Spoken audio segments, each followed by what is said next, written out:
Assalamualaikum, salam orang Selatan. Kali ini profession yang menjadi pilihan dalam rancangan Doa Usaha, Ikhtiar dan Tawakal adalah seorang pemandu teksi.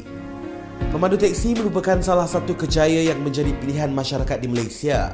Bagi mereka yang inginkan pendapatan lebih dan rajin mencari pelanggan, pasti akan menerima hasil yang setimpal.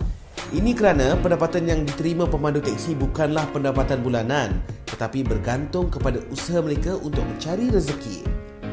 Bagi Puan Baidah, kerjaya sebagai pemandu teksi tidak asing lagi dalam hidupnya. Kerana setelah kematian suami, dia menjadikan profession ini sebagai profession tetap dalam meneruskan hidup sebagai seorang insan. Hanya seorang dia lah yang bersekolah lagi.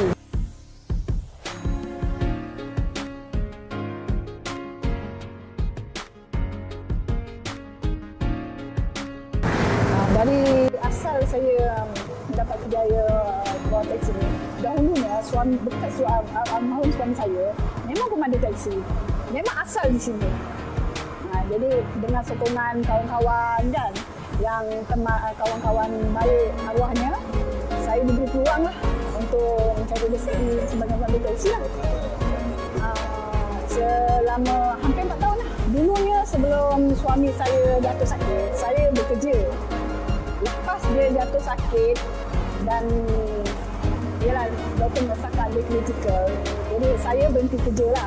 Dengan itu, kita tidak mempunyai sumber yang tetap lah kan. Jadi walaupun anak-anak tu dah besar kan, tapi kita tak boleh mengharapkan anak. Kita tahu anak-anak kita tu macam mana keadaan diorang kan. Jadi saya fikirlah dengan cara ni lah saya boleh mencari rezeki kan, sebelum suami saya meninggal kan di situ. Jadi dengan sokongan kawan-kawan dia mengalakkan saya memandu teksi. Saya boleh orang cakap menjaga dia, masa tu dia meninggal, saya boleh menjaga dia. Jadi lepas tu saya akan boleh cari rezeki. Itulah selepas solat subuh saya baru keluar dari rumah lah sebab anak saya sekolah, baru saya keluar daripada untuk mencari rezeki lah. Lepas tu saya akan begini lah sampai ke petang. Tengah hari saya balik petang, tengok keadaan masa kan. Tengok keadaan masa. Kalau misalnya ada hari-hari yang sibuk seperti hari Sabtu atau Minggu perayaan, saya akan lewat sikit lah balik. Memang saya terus bawa teksi. Tak ada cuti. Sebab apa? Pendapatan teksi ni bukan pendapatan bulanan. Kalau kita tak rajin bergerak, susah sikit lah. Dengan keadaan ekonomi sekarang kan. Dengan ekonomi, dengan orang cakap macam-macam hal lah. Dengan harga barang.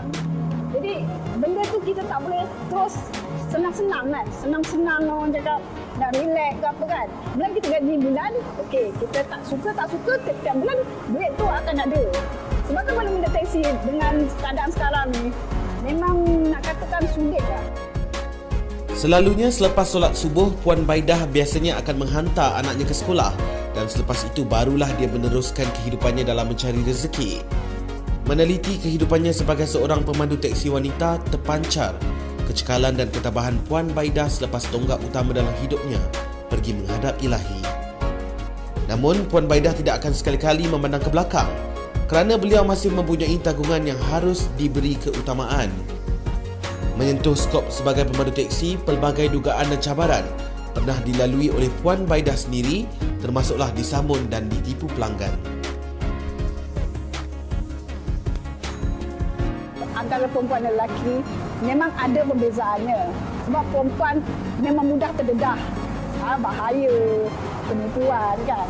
Lelaki lain sikit lah. Itulah kelemahan wanita. Pemandu teksi ni kita tak boleh jangka dia punya pendapatan yang sebenarnya.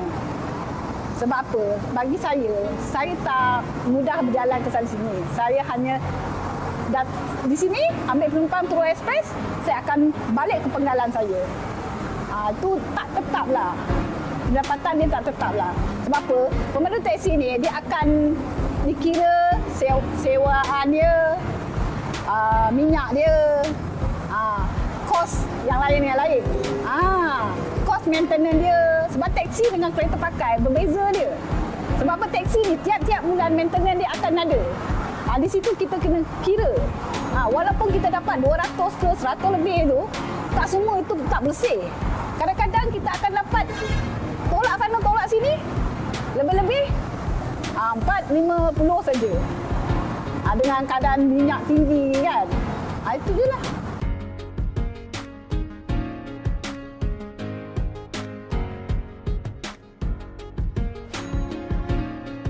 Kadang kalau diorang turun, diorang tengok macam India 2 orang 3 orang. Diorang akan cakap, "Kak, next." Kalau next tu bermakna dia tahu. Kita tahu apa sebab. Bukan suka-suka nak rampas penumpang kan. Menurut Puan Baidah, beliau sekalipun tidak menyesal memilih kerjaya sebagai pemandu teksi kerana lebih berpeluang menghabiskan masa bersama anak-anak di rumah. Sebagaimana perjalanan beliau dalam mencari pelanggan, sebegitulah masih jauh perjalanan dalam mengurak kehidupan dan membesarkan anak-anaknya. Baiklah penonton, itu adalah sedikit sebanyak kisah tentang pemandu teksi yang dapat kita kongsikan bersama pemandu teksi wanita yang sangat gigih, yang sangat tabah, itu Cik Da. Betul tak Cik Da? Ya. Baiklah. Dan Cik Da, sebelum tu kita bukan datang hanya dengan tangan kosong, kita ada beberapa sagu hati untuk disampaikan kepada Cik Da. Suka tak? Suka. Okey, sebentar ya. Okey, baiklah. Ini kita ada sumbangan daripada Sufi Brand untuk Cik Da. Okey. Okey, boleh letakkan di belakang Cik Da? Okey. Sebentar, tunggu saya letak kejap. Dan juga Cik Da, jangan lari. Kita juga ada sumbangan daripada Southern Lion untuk Cik Da. Dan juga ada sedikit sumbangan daripada pihak kami TV Selatan khas untuk Cik Da sendiri. Terima kasih banyak Cik Da. Diharapkan dengan sumbangan sikit sebanyak ni dapat membantu Cik Da dalam meneruskan kehidupan seharian ya. InsyaAllah. Okey. Sehingga kita berjumpa lagi dalam episod akan datang dalam rancangan Doa, usaha, ikhtiar, tawakal. Best. Okey, pada pemandu-pemandu yang wanita yang ingin mencuba bidang kerjaya pemandu teksi wanita ni, saya berharaplah, saya memang sokong sepenuhnya. Jangan takut, walau apa pun rintangan, kesusahan kita hadapi. Kerana itu adalah rezeki bagi seorang wanita yang bergelar ibu tunggal atau yang mempunyai keluarga. Jadi bagi saya, teruskanlah. Kalau kita tak cuba, kita tak tahu apa masalah yang kita hadapi setiap hari.